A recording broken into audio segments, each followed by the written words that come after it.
Nesse vídeo a gente vai ver a variação de entropia para mudança de fase. Aqui a mudança de fase mais comum é a mudança de estado físico, né? Mas a gente viu que não se restringe apenas a isso. Nessas mudanças de estado físico, sempre quando o processo requer absorção de energia, aumenta a entropia. Então sempre quando a gente passa da esquerda para a direita aqui, tá?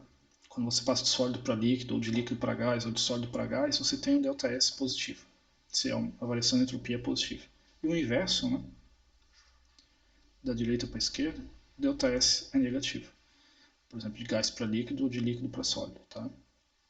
Como a gente calcula a variação de entropia para todos esses casos? Tá? Por exemplo, se a gente tem um processo de fusão, que é a passagem de sólido para líquido. O ΔS de fusão, que a gente vai chamar ΔFus S, é igual ao ΔH, né? A gente botava um subscrito ali para indicar o tipo de processo envolvido. Vai ser igual o ΔH de fusão dividido pela temperatura de fusão que acontece no processo. Então, ΔS vai sempre ter essa cara aqui, o ΔH do processo dividido pela temperatura. Como, por exemplo, vamos pegar outro caso aqui, na vaporização.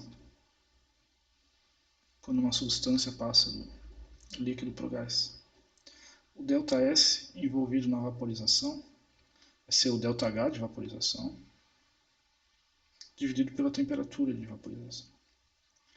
Então sempre mudança de fase vai ter essa cara aí. O ΔS da mudança de fase vai ser igual ao ΔH envolvido na mudança de fase, dividido pela temperatura em que acontece a mudança de fase. Aqui ter de vaporização, é melhor botar o nome mais famoso, né? Que é a temperatura de ebulição. Temperatura de ebulição. Pronto. Então essa é a forma relativamente simples para calcular a variação de entropia para mudança de fase. Então agora vamos fazer esse exemplo.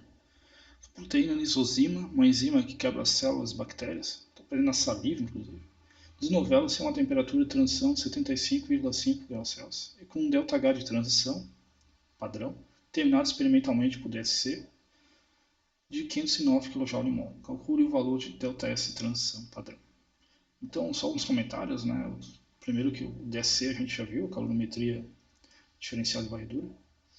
Aqui percebam que tem um estado padrão envolvido, né, que a pressão está fixa em um bar, mas isso não muda em nada os cálculos.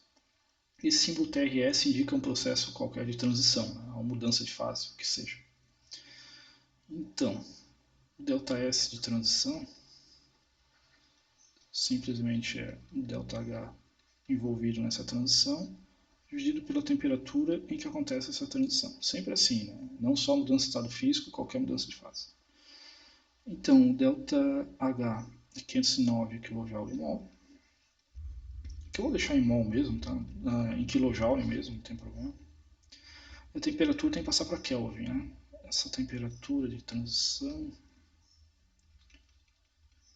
é 75,5 mais 273, que dá 348,5 Kelvin.